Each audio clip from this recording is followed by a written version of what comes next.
Hello friends, my name is Pankaj Haryani. Today I would like to give informations about the verbs. Two type of verbs. Verbs ના બે પ્રકારો છે. Irregular verbs અનિયમિત ક્રિયાપદો અને regular verbs નિયમિત ક્રિયાપદો.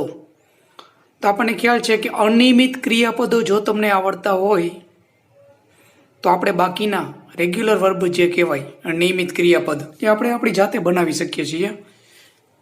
તો અહીંયા આપણે જોઈ શકીએ છીએ કે V1 એટલે કે આપણે એને કંઈ મૂળ રૂપ રૂટ ફોર્મ કહી છે ને આપણે મૂળ રૂપ રૂટ ફોર્મ, એનું પાસ્ટ ફોર્મ અને પાસ્ટ પાર્ટિસિપલ ફોર્મ.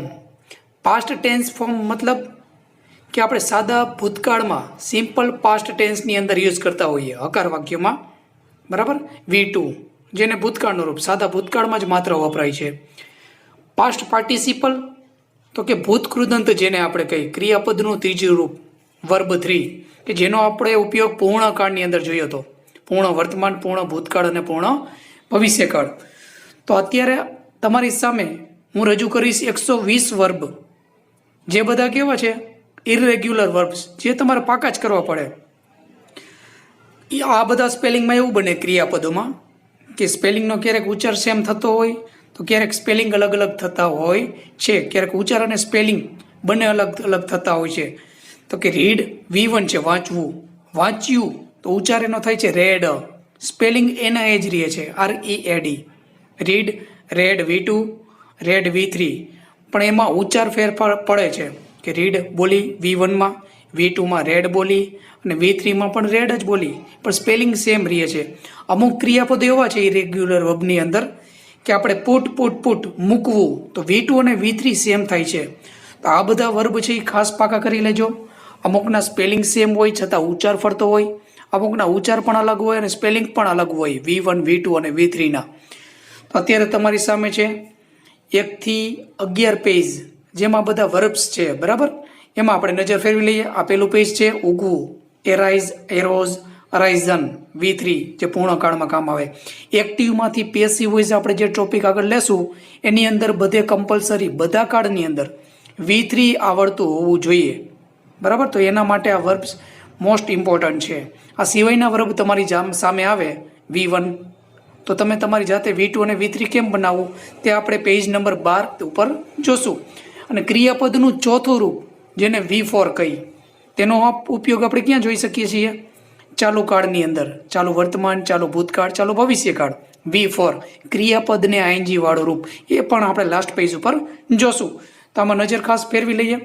જાગવું, ઉઠવું એવું આપણે જ્યારે બોલીએ અવેક, અવોક, અવોકન, બેર, બોર, બોર્ન. આમાં ખાસ જુઓ તમે, આગળ મેં લખેલું છે આમાં હોવું, થવું અને બનવું, ટુ બી, એ પોતે પણ એક વર્બ જ છે. બીકમ એટલે આપણને ખ્યાલ છે બનવું. બીકમ સાદા ભૂતકાળમાં બી કેમ આવે, પૂર્ણકાળની અંદર બીકમ પાછો સ્પેલિંગ થઈ જાય છે. પણ અહીંયા શેની આગળ મેં વાત કરી છે ટુ બી, જે આપણે ટુ બીના રૂપ છે એની વાત છે. વર્તમાન કાળના કયા કયા છે જે વર્તમાન કાળમાં યુઝ થાય? એમિઝાર. ભૂતકાળના વોઝ વર હતું. બી ન ક્રિયાપદનું ત્રીજું રૂપ હેવેસ પ્લસ બીન છે એવું બતાવવા માટે. તો પેલું પેજ નેક્સ્ટ વર્બ બધા આપેલા છે. ક્રિયાપદ V1 છે તો V2 અને V3 આ રીતે સેમ ટુ સેમ પાકા કરવા પડે. સાદા વર્તમાનમાં આપણે ખ્યાલ છે V1 આવે કે ક્રિયાપદને S કે S લાગે નિયમ પ્રમાણે, પણ V1 તો આવડતું જ હોવું જોઈએ, બરાબર. સાદા ભવિષ્યકાળમાં પણ V1 નો યુઝ થાય, શેલ વિલ પ્લસ V1. એટલે સાદા ભવિષ્યકાળમાં શેલ વિલ સાથે V1 આવે ત્યાં પણ યુઝ થાય છે. અને સાદા વર્તમાન કાળમાં, સાદા ભૂતકાળમાં જ્યારે ડીડ આપેલું હોય નકાર અને પ્રશ્નાર્થમાં ત્યારે પણ આપણે V1 કરવું પડે છે. તો આ V1 તો ખાસ આવડતું જ હોવું જોઈએ, જે સૌથી વધુ વપરાય છે. આજ્ઞાર્થ વાક્યો, ઇમ્પેરેટિવ સેન્ટેન્સીસ, આજ્ઞાર્થ વાક્યોની અંદર ઓર્ડર આપવા માટે સામેવાળી વ્યક્તિને V1 નો ઉપયોગ થાય છે. મોડલ ઓક્ઝિલરી એક્ટિવ વોઇસના વાક્યો હોય તેની સાથે મોડલ ઓક્ઝિલરી કોઈ પણ હોય, can, could, may, might, would, should, એ ટાઈપના બધા મોડલ ઓક્ઝિલરી સાથે V1 જ હોય છે. તો V1 નો સૌથી વધુ પડતો ઉપયોગ થાય છે અંગ્રેજી ભાષામાં, આપણને ખ્યાલ છે. સાદા ભૂતકાળમાં માત્ર V2 આવે, બરાબર. અને પાસ્ટ પાર્ટિસિપલ ક્યારે યુઝ થાય તો વાત કરી આગળ પ્રમાણે પેસિવ વોઇસના બધા વાક્યો બધા કાળના 8 કાળનો પેસિવ વોઇસ થાય. સાદા 3 કાળ, સાદો વર્તમાન, સાદો ભૂતકાળ, સાદો ભવિષ્યકાળ. ચાલુ કાળ, ચાલુ વર્તમાન, ચાલુ ભૂતકાળ અને પૂર્ણકાળ 2, પૂર્ણકાળ 3, પૂર્ણ વર્તમાન, પૂર્ણ ભૂતકાળ અને પૂર્ણ ભવિષ્યકાળ, એટલે કે 3 સાદા, 2 ચાલુ અને 3 પૂર્ણ. 8 કાળની અંદર આપણે V3 નો ઉપયોગ જોશું, બરાબર, એક્ટિવ અને પેસિવ વોઇસમાં. તો V3 આવડવું ખાસ જરૂરી છે. પૂર્ણ કાળની અંદર એક્ટિવ પેસિવ વોઇસમાં તો થાય જ છે, પણ એક્ટિવ વોઇસમાં પણ થાય છે, બરાબર. V3 આ બધા વર્બ્સ છે. Page number 4, page number 5, page number 6, page number 7, page number 8, page number 9, page number 10, page number 11. તો 11મો પેજ છે, ત્યાં આપણે 120 વર્બ્સ, બરાબર, 120 જે ક્રિયાપદો છે એ પૂરા થયા. આ બધા અનિયમિત ક્રિયાપદો ખાસ આવડતા હોવા જોઈએ, બરાબર. આમાં તમે V1 છે વેર, તો વેર્ડ એવું ન કરી શકી V2 ને V3 બનાવવામાં. વેર, વોર અને વોર્ન, આ રીતે યાદ રાખવું પડે ક્રિયાપદનું બીજું અને ત્રીજું રૂપ. ચાલો હવે આપણે ઇરેગ્યુલર વર્બ્સ જોયા, અનિયમિત, આ બધા પાકા કરવા પડે. એ સિવાયના વર્બ જો તમારી સામે આવે, આ સિવાયના, તો તમે તમારી જાતે ક્રિયાપદનું બીજું રૂપ, એટલે કે V2 સાદા ભૂતકાળમાં જે યુઝ થાય એ જાતે બનાવી શકશો. જો V1 આવડતું હોય તો, મૂળ રૂપ છે એ તમને યાદ હોય તો, અને ક્રિયાપદનું ત્રીજું રૂપ જે પૂર્ણકાળની અંદર V3 તરીકે, અને એક્ટિવમાંથી પેસિવ વોઇસમાં જાય, બધા કાળની અંદર V3 આવે. તો એ કઈ રીતે બનાવવું, તો રેગ્યુલર વર્બ્સના નિયમો છે એ આપણે જોઈ લઈએ. તો રેગ્યુલર વર્બ્સ નિયમિત ક્રિયાપદો, પાસ્ટ ફોર્મ V2 કઈ રીતે બનાવવું, અને પાસ્ટ પાર્ટિસિપલ ભૂતકૃદંત જેને આપણે કહીએ, ક્રિયાપદના છેડે લો, લી, લુલા ગુજરાતીમાં આપણે બોલતા હોય. આ બેન્ચ તૂટેલી છે, તો ધીસ ઇઝ બ્રોકન બેન્ચ, તો બ્રેક, બ્રોક અને બ્રોકન એ V3 છે, ઇરેગ્યુલર વર્બ. પણ એડજેક્ટિવ તરીકે કામ કરે છે, આ યાદ રાખવું. પાસ્ટ પાર્ટિસિપલ છે શેના તરીકે કામ કરે, ક્યારેક કોઈ વસ્તુની આગળ વિશેષણ તરીકે કામ કરે છે, તો એને પણ આપણે પાસ્ટ પાર્ટિસિપલ કહી શકીએ, ભૂતકૃદંત. તો પેલો નિયમ કયો છે, V2 અને V3 તમારી જાતે બનાવી શકો. તો પેલો નિયમ કયો, તો સામાન્ય રીતે મૂળ ક્રિયાપદને અંતે ઈડી પ્રત્યય લગાડવાથી બીજું ક્રિયાપદનું બીજું રૂપ અને ક્રિયાપદનું ત્રીજું રૂપ બને છે. તો હેલ્પ એટલે મદદ કરવી, આપણને ખ્યાલ છે V1 આવે સાદા વર્તમાન કાળમાં. તો સાદા ભૂતકાળમાં V2 શું બને, હેલ્પ ડ, ઈડી લગાડી દીધું. V3 પણ શું બને, હેલ્પ ડ. એટલે હવે આ જે વર્બ છે એવા તમારી સામે આવે તો V2 અને V3 બે સેમ, ઈડી લાગે એટલે રેગ્યુલર વર્બ, આ યાદ રાખવાનું. વોક એટલે ચાલવું, તો સાદા ભૂતકાળમાં વોકડ, ચાલ્યો, ચાલી લીધું છે, તો વોકડ, આ જ સ્પેલિંગ આવે, WALKED. તો મોટા ભાગના નામ એવા છે કે જેની પાછળ તમે ઈડી લગાડી દો એટલે V2 અને V3 તમારે જાતે બનાવી શકો. જો આગળના વર્બ છે યાદ હોય તો, આગળના કોઈ વર્બ આવે V1 તો એનો V2 અને V3 પાછળ ઈડી લખી શકો નહીં, એ તમારે પાકા જ કરવા પડે. પછી બીજો નિયમ છે, પેલો નિયમ ક્યારે યાદ રહે આમાં, મોટા ભાગે ઈડી લગાડવાથી. આ બાકીના જે 5 નિયમ છે એ આપણને યાદ હોવા જોઈએ. જો 5 નિયમ ન લાગુ પડે તો કોઈ V1 છે એની પાછળ ઈડી લગાડી દો, V2 અને V3 બનાવતી બદલે. પણ આ 5 નિયમ બાકીના યાદ હોવા જોઈએ. બીજો નિયમ કયો કે છે, મૂળ ક્રિયાપદને અંતે ઈ આવેલો હોય તો, ઈ પ્રત્યય હોય સ્પેલિંગના છેડે, ખાસ જોવાનું. તો માત્ર ડી પ્રત્યય લગાડવાથી ક્રિયાપદનું બીજું અને ત્રીજું રૂપ બને છે. યુઝ, ઉપયોગ કરવો, તો યુઝ ડ, ઈ પ્રત્યય છે, બરાબર. આમાં એ ખાસ જોવું કે ઈ છેલ્લે આપેલો હોય ત્યારે આગળનો અક્ષર વ્યંજન હોવો જોઈએ. વ્યંજન એટલે અંગ્રેજીના કેવા અક્ષરો, કેવા લેટર્સ ગણાય, તો કે AEIOU સિવાયના કોઈ અક્ષર હોય તો એને આપણે વ્યંજન કહીએ. તો એની આગળ એસ વ્યંજન છે, તો યુઝ ડ, ઉપયોગ કર્યો. V3 પણ એસ થાય. મૂવ, તો છેલ્લે ઈ છે તો માત્ર ડી આવે, તો ત્યારે ઈડી લગાડતો નથી, જ્યારે ઈ તમને દેખાય ત્યારે ડી, પણ ઈ આગળનો અક્ષર વ્યંજન હોવો જોઈએ. ત્રીજો નિયમ, મૂળ ક્રિયાપદને અંતે એક જ વ્યંજન હોય. મૂળ ક્રિયાપદને અંતે એટલે કે V1 ની પાછળ એક જ વ્યંજન હોય, અને તે વ્યંજન પહેલા એક જ સ્વર હોય. છેલ્લો અક્ષર બેવડાવવાથી ક્રિયાપદનું બીજું અને ત્રીજું રૂપ બને છે. જુઓ, સ્ટોપ, STOP, સ્ટોપ એટલે અટકવું, બરાબર. તો P વ્યંજન છે, એની આગળનો અક્ષર કયો છે, O સ્વર, T પાછો વ્યંજન. એટલે આવી રીતે બને વ્યંજન, સ્વર, વ્યંજન, છેલ્લા 3 અક્ષર. તો શું યાદ રાખવાનું, છેલ્લો અક્ષર બેવડાવવાનો.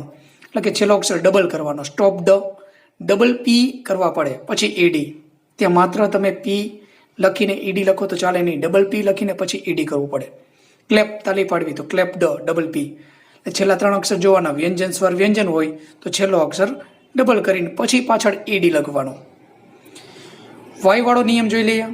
મૂળ ક્રિયાપદ છે આપણી સામે, ધારો કે ઊંચકવું કેરી, ઊંચક્યું ભૂતકાળમાં, તો વાયની આગળ જોવાનું. વ્યંજન છે, વાયનો આગળનો અક્ષર આર તો કે વ્યંજન છે, તો વાયની આગળ જો વ્યંજન હોય તરત આગળનો અક્ષર તો વાય કાઢી આઈ ઈડી લગાડવાનું રહેશે. વાયનો આઈ કરી ઈડી. કેરી ઊંચકવું, ઊંચક્યું ભૂતકાળમાં તો કેરી ડ, CARRIED. ડ્રાય સૂકવું છું, સૂકવ્યું તો ડ્રાય ડ, વાયનો આઈ કરી ઈડી. એટલે વાયની પહેલાં આર વ્યંજન છે માટે આપણે વાય કાઢીને આઈ કરી પછી ઈડી લગાડવાનો. તો આ નિયમ ખાસ યાદ રાખવાનો. વાયની પહેલાં વ્યંજન હોય તો વાયનો આઈ કરી ઈડી, વાય કાઢી નાખવાનો. પણ વાયની આગળ જો સ્વર હોય, તરત આગળનો અક્ષર જો સ્વર હોય પછી વ્યંજન હોય, એટલે કે વ્યંજન સ્વર વ્યંજન હોય, AEIOU. વાયની પહેલાં જો આવા કોઈ અક્ષર હોય, એક જ સ્વર હોવો જોઈએ, અને પાછો છેલ્લે એની આગળનો અક્ષર વ્યંજન, વ્યંજન સ્વર વ્યંજન હોય તો વાયનો આઈ કરવાનો નથી. વાયની પાછળ માત્ર ને માત્ર ઈડી લગાડવાનો છે પહેલા નિયમની જેમ. પ્લે રમવું, પ્લેડ. ડીકે એટલે સડવું, સળિયું, કોઈ વસ્તુની વાત છે તો ડીકેઈડ, DECAYED. એટલે વાયના નિયમ યાદ રાખવાના ખાસ 2. વાયની પહેલાં વ્યંજન હોય તો વાય કાઢી આઈઈડી, વાયની પહેલાં સ્વર હોય તો વાય જેમ છે એમ જ રહેશે, માત્ર પાછળ ઈડી. મૂળ ક્રિયાપદને અંતે એલ આપેલો હોય, એલ ફોલ લેમન, એલ આપેલો હોય અને તેની પહેલાના 2 અક્ષર એટલે કે એની પહેલાનો તરત અક્ષર સ્વર હોવો જોઈએ, એની પહેલાનો અક્ષર વ્યંજન હોય તો છેલ્લે અક્ષર આ એલ છે એ બેવડાઈ જાય છે, ત્યારબાદ ઈડી પ્રત્યે લાગે છે. કુવારલ એટલે ઝઘડવું, ઝઘડિયા. V2 અને V3 ઝઘડી લીધું છે તો V3 ગણીએ આપણે. Has plus V3, had plus V3, will have plus V3 જે પૂર્ણકાળમાં V3 તરીકે વપરાય અને પેસિવ વોઇસમાં પણ V3 નો ઉપયોગ થાય છે. તો ક્વારલમાં જુઓ આર વ્યંજન, ઈ સ્વર, એલ આવ્યો તો ત્યારે યાદ રાખો ડબલ એલ કરવાના. ક્રાવલ, ક્વારલ ડ ઝઘડિયા. ટ્રાવેલ તો ટ્રાવેલ ડ ડબલ એલ ઈડી. તો આ નિયમ તમારે ક્યારે યાદ રાખવાના રહેશે? આગળના જો તો વર્બ છે ઈ યાદ હશે તો બાકીના સ્પેલિંગ તમારી સામે આવે સમજી જવાનું કે ઇરેગ્યુલર વર્બ નથી, રેગ્યુલર વર્બ છે કે તમે તમારી જાતે બનાવી શકો. એનો સ્પેલિંગ અને ઉચ્ચારમાં પાછળ માત્ર ઈડી જ લખવાનું રહેશે પણ નિયમ પ્રમાણે. આજે જોયા 6 નિયમ એ પ્રમાણે. તો હવે આગળ આપણે જોઈ લઈએ. રૂટ ફોર્મ આપેલું હોય એના ઉપરથી ક્રિયાપદનું આઈએનજી વાળું રૂપ, જેને આપણે શું કહીએ V4, પ્રેઝન્ટ પાર્ટિસિપલ, વર્તમાન કૃદંત એમ પણ કહી શકીએ. વર્બ 4 એટલે શું? આઈએનજી વાળું રૂપ. ક્રિયાપદ V1 છે એની પાછળ આઈએનજી લગાડી દો એટલે V4 બની જાય, જેને પ્રેઝન્ટ પાર્ટિસિપલ પણ કહેવાય છે. વર્તમાન કૃદંત લખવાનું, વાંચવાનું, જોવાનું, આવું જ્યારે બોલો ત્યારે આઈએનજી લખીને આપણે વાક્ય બનાવતા હોય. આઈ લાઈક રીડિંગ, મને વાંચવાનું ગમે છે. આઈ લાઈક એટલે V1, આઈ લાઈક મને ગમે છે. વાંચવાનું તો રીડિંગ, તો પ્રેઝન્ટ પાર્ટિસિપલ એને કહેવાય. વર્તમાન કૃદંત V4 તરીકે પણ જેને આપણે ઓળખી શકીએ આઈએનજી વાળા રૂપને. એના નિયમો જોઈ લઈએ. તો V1 આવડતું હોવું જોઈએ. બધા ક્રિયાપદના મૂળ રૂપ ખબર હોવા જોઈએ કે ઇંગ્લિશ એનું શું થાય. સાદા વર્તમાન કાળનો V1 બરાબર. હવે એની પાછળ આઈએનજી લગાડવાના નિયમો છે. પેલો નિયમ શું કે ટોક વાતો કરવી તો ટોકિંગ, આઈએનજી આવી ગયું. સામાન્ય નિયમ વિઝિટ મુલાકાત લેવી તો વિઝિટિંગ. પણ બાકીના 5 નિયમ યાદ હોવા જોઈએ, જેમ આપણે V2 અને V3 માં જોયા કે 5 નિયમ યાદ હોય તો મોટા ભાગે ઈડી લગાડી દેવાનો. હવે જે 5 નિયમ છે એ ઇમ્પોર્ટન્ટ છે. એ જો કોઈ નિયમ ન લાગુ પડે તો આઈએનજી માત્ર લગાડવાનું રહેશે સ્પેલિંગના છેડે. કમ, હવેનો નિયમ શું કહે છે? મૂળ ક્રિયાપદ જે આપણું V1 છે, મૂળ ક્રિયાપદ ગુજરાતીનો જે ઇંગ્લિશ થાય, લખવું તો રાઈટ, જમવું તો જમવું કે ખાવું તો ઈટ, બરાબર. V1 એ તમને આવડતું હોવું જોઈએ. તો V4 કેમ બનાવી શકો? સ્પેલિંગ જોવાનો. વર્બ મૂળ ક્રિયાપદને અંતે ઈ આવતો હોય અને ઈ પહેલાનો અક્ષર વ્યંજન હોય તો ઈ દૂર કરી આઈએનજી પ્રત્યે લગાડવાથી ક્રિયાપદનું ચોથું રૂપ એટલે કે આપણે V4 કહીએ છીએ એ બને છે. કમ, COME, ઈની આગળ એમ વ્યંજન છે તો ઈ કાઢી નાખવો પડે. પછી કમિંગ. ડ્રાઈવ ચલાવવું, હકારવું આપણે કંઈ ગાડી તો ડ્રાઇવિંગ, ઈ કાઢી નાખો. મૂળ ક્રિયાપદને અંતે એક જ વ્યંજન હોય એની આગળ સ્વર હોય ને પાછો વ્યંજન હોય. આવું જો બને ત્યારે શું યાદ રાખવાનું? છેલ્લો અક્ષર બેવડાવવાનો. જે આગળના V2 અને V3 માં ઈડી લગાડતા આ જ નિયમમાં, બરાબર. પણ આમાં શું યાદ રાખવાનું છે તમારે? વ્યંજન સ્વર વ્યંજન હોય તો છેલ્લા અક્ષર છે બેવડાવવાનો. આ સ્પેલિંગ મોટા ભાગે કેવા હશે? ટૂંકા નાના સ્પેલિંગમાં આવું બનશે. વધારે સ્વર હશે એમાં બનશે નહીં. સીટ SIT એક જ સ્વર છે સ્પેલિંગની અંદર, વ્યંજન છે, એની આગળ સ્વર, એની આગળનો અક્ષર પાછું વ્યંજન, તો છેલ્લે ડબલ ટી કરવા પડે. સીટ તો સિટિંગ, કટ તો કટિંગ, ડબલ ટી. પછી વાયવાળો નિયમ છે એ આગળ જોયું એ પ્રમાણે આમાં નથી. વાયના નિયમ અહીંયા લાગુ પડતા નથી, એટલા માટે ખાસ લખ્યું છે કે વાયનો કાઢવાનો નથી. આપણે આગળના નિયમમાં જોયું V2 અને V3 બનાવવામાં ક્રિયાપદનું ભૂતકાળનું રૂપ કે ભૂતકૃદંતનું રૂપ એ બનાવવામાં આપણે વાયના નિયમ લાગુ પડ્યા હતા. વાયની પહેલાં વ્યંજન હોય તો વાયનો આય કરી ઈડી, વાયની આગળ સ્વર હોય તો માત્ર છેલ્લે ઈડી. પણ એ વાયના કોઈ નિયમ લાગુ પડતા નથી. વાયની આગળ સ્વર હોય, આગળનો અક્ષર કે વ્યંજન હોય, માત્ર છેલ્લે ING લખવાનું રહેશે. ક્રાય રડવું તો ક્રાઇંગ, પ્લે તો વાયની આગળ એ સ્વર છે તો એ પ્લેઇંગ. વાયની આગળનો અક્ષર વ્યંજન હોય કે સ્વર હોય, માત્ર છેલ્લે ING લખવાનું છે. પછી મૂળ ક્રિયાપદને અંતે પાંચમો નિયમ IE હોય તો તેને દૂર કરી વાય પ્રત્યે લગાડી ત્યારબાદ ING લગાડવામાં આવે છે. લાઈ જૂઠું બોલવું, લાઈંગ, IE. આવું જો તમને દેખાય સ્પેલિંગમાં છેલ્લા બે અક્ષર તો કાઢીને વાય કરવો પડે. LIE તો વાય કરી નાખો, IE ની જગ્યાએ વાય, પછી ING. ટાઈ બાંધવું, બાંધી રહ્યો છે, IE ની જગ્યાએ વાય, પછી ING. છઠ્ઠો નિયમ આપણે L વાળો જે નિયમ આગળ જોયો એ જ નિયમ આવે છે, પણ ING લાગશે કારણ કે V4 છે. અહીં બીજું કે ત્રીજું રૂપ નથી, સાદા ભૂતકાળનું કે ભૂતકૃદંતનું રૂપ નથી જે પૂર્ણ કાળમાં યુઝ કરીએ V3. પણ અહીંયા શેના માટે છે? ચાલુ કાળ દર્શાવવા માટે અને પ્રેઝન્ટ પાર્ટિસિપલ તરીકે નાઉન બનાવવા માટે વર્તમાન કૃદંતો. ક્વારલ ઝઘડવું, ઝઘડી રહ્યા છે તો ક્વારલિંગ, ડબલ L કરવા પડે. છેલ્લે L, એની આગળ E, એની આગળ પાછું વ્યંજન. આવું હોય તો ડબલ L કરવાના છેલ્લે. ટ્રાવેલ મુસાફરી કરવી, ટ્રાવેલિંગ મુસાફરી કરી રહ્યા છે, TRAVE ડબલ LING. ગ્રામેટિકલી આ નિયમ યાદ રાખવા પડે, બરાબર. તો આપણો જે ટોપિક છે એ પૂર્ણ કરીએ છીએ અને નેક્સ્ટ લેક્ચરમાં આપણે જે એક્ટિવ પેસિવ છે એમાં પણ V3 આપણને કામ આવશે. એ ટોપિક આપણે સ્ટાર્ટ કરશું. Thank you very much for listening this video.